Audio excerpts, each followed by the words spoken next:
Good evening, everyone. This is William the Bastard. Tonight we're going to be discussing a rather new and obscure phenomenon.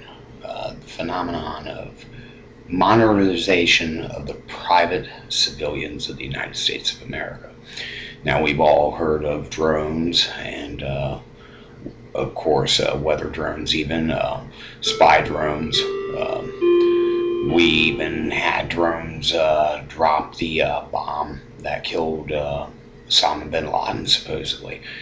Now, drones are satellite radio and internet guided. They're cellular signal guided. We know that there's quite a bit of spy tech that has arose since 9/11, and the espionage of the private civilians of the country has been at stake for quite some time now. And we need to address these issues and become more aware of them, and that is what this episode of William the Bastard Speaks is about. We're going to be looking at several things, such as home spies, home voyeurism, the sex trade, blackmail, mafia, government espionage, as well as surveillance of public and private, both public and private areas, including your own home. Believe it or not, your own home is not immune to the invasion of government and espionage surveillance. Now, why would people do this? What are the motivations? Well, one would be blackmail. Another would be to gain something from them or glean something from them that they might not otherwise be able to hold over their heads. Of course, there's money involved. There's threats. There's all kinds of evil that is going on with these new spy tech systems, and we need to become more aware of what is actually going on in the public and private sector when it comes to commercial surveillance. I could buy equipment to spy on you with the paycheck of just above minimum wage. I could buy equipment that would track you wherever you went. I would know exactly your location for the most part, as long as that signal was not interrupted by something. These are called transceivers. We're going to take a look at them first.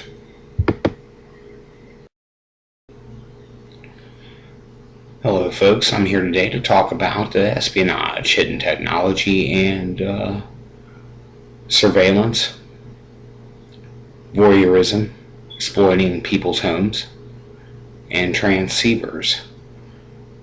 This is what we got coming up on William the Bastard Speaks. I'd like to start out with the phenomenon of the transceiver. Now, the transceiver is a vaguely understood device. There's several types of transceivers. They're definitely not new. Transceiver technology goes back quite some time. However, I encourage everyone to look up on the internet spy espionage transceivers, bugs. You could be bugged by a transceiver. They can make them as small as a grain of rice. Some people would estimate that there are 80 million people bugged with transceivers for various reasons worldwide, maybe in the United States alone even. And we're not sure the reason for this. We're not sure if transceiver phenomenon is as widespread as the 80 million would connotate. It would seem an extremely large number. However, there are different types of transceivers and high quality devices that can be used to implant on one's enemies or upon one by private investigators, spy agencies, governments, police agencies, surveillance. Transceivers can be placed basically anywhere unbeknown to the victim, depending on if they are drugged or if they are in a deep sleep, or if they ingest it. They can ingest it and have temporary transceivers that may pass through the system or may not, in which case they become permanent. Now, a transceiver can track wherever you go. It doesn't need an independent powering device. It can link to your own bioelectrical energy and feed off the electrodes of your own body. Basically, it feeds off your own electromagnetic field and is self-powering. And it can link to networks online or to radio, satellite, vice versa, all of the above. It can link to secluded and private networks, and people can actually spy on you. Now, they say some people actually have advanced transceivers in which they can even read thoughts. They can link to the central nervous system, and your thoughts come through as text messages. Everybody kind of talks in their own head to think, and as you talk these thoughts out, the transceiver can interpret those thoughts into actual text, or even computerized file. It can be downloaded or uploaded as you think these thoughts by the person who has infected you with the transceiver. Now, is this stuff unheard of? Absolutely not. This has been going on for years. It's actually the type of stuff I'm talking about has been actively used since about the time of 9/11, and it is everywhere. This is just part one of some of the stuff we're going to be discussing in the next episodes of William the Bastard Speaks. How many people are affected by transceivers? Well, we don't really know. You might be, you may not be. Transceivers are two ways. They transmit signal, and yet they also receive signal. So the person whose thoughts have been subjugated or circumvented by a transceiver device, they can actually instill thoughts unbeknownst to the recipient and to their conscious daily activities that they would act out upon. How do people get infected by these things? Well, some people say that it can be done through dental work. It can be done through ingesting of foods, taking of medicines.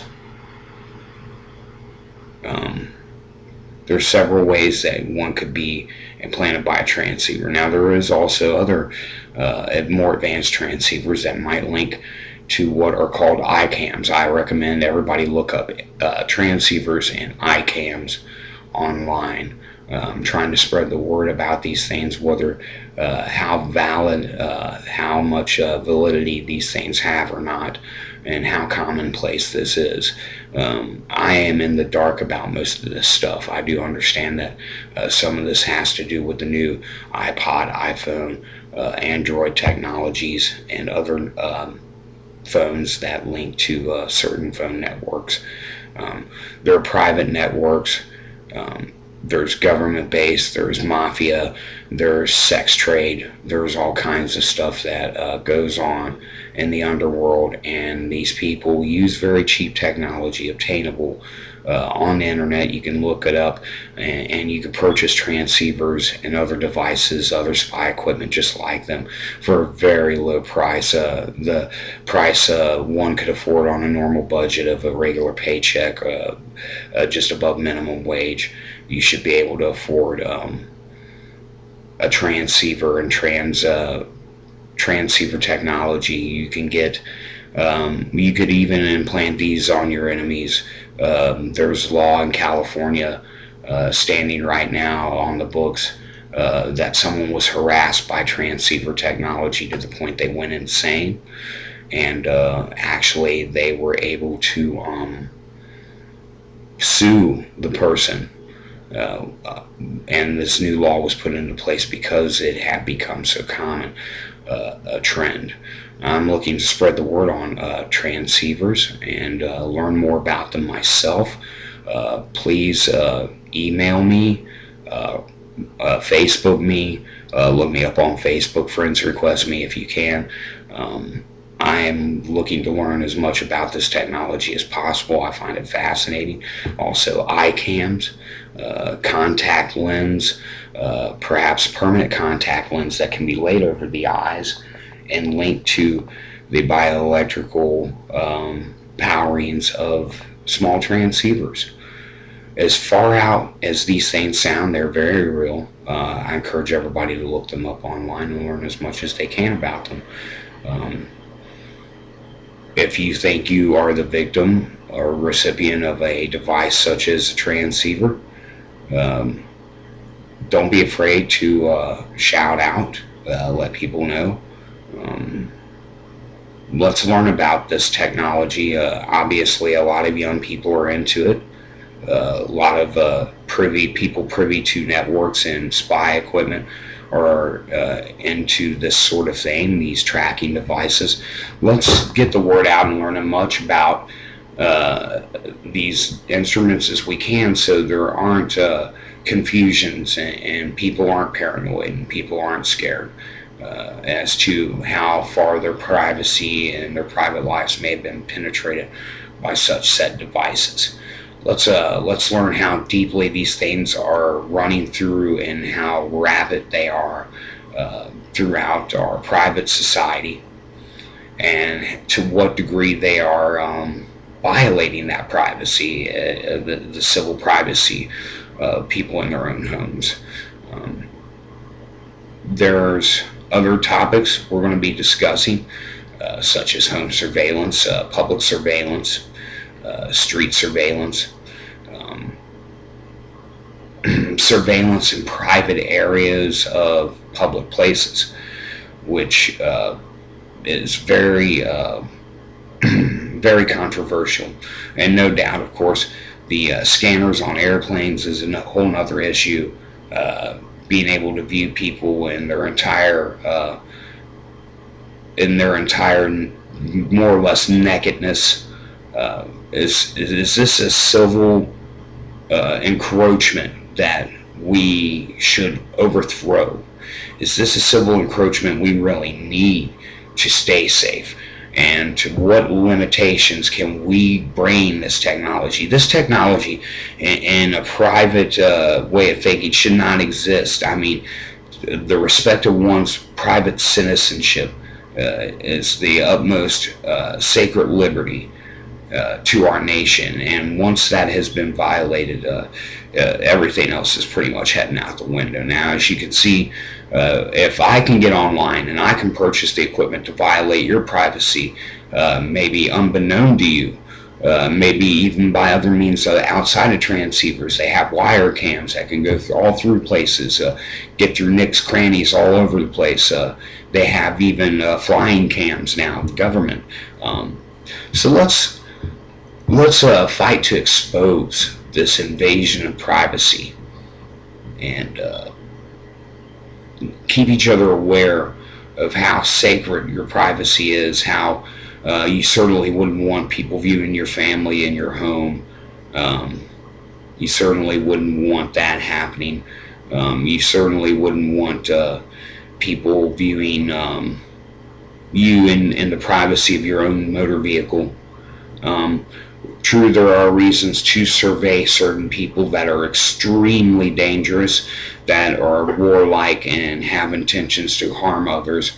Outside of that, I really don't see the need for such scanning of the private civilianry of the United States of America, and I think that is a terrible, terrible constitutional infringement. And the invasions of privacy should be fought against to the fullest, and we should observe our personal and independent liberties to the fullest, and we got to overcome the capitalization of inventions that invade the personal space of others. Thank you very much. This is William the Bastard. We'll touch more on this and other subjects in the next William the Bastard Speaks.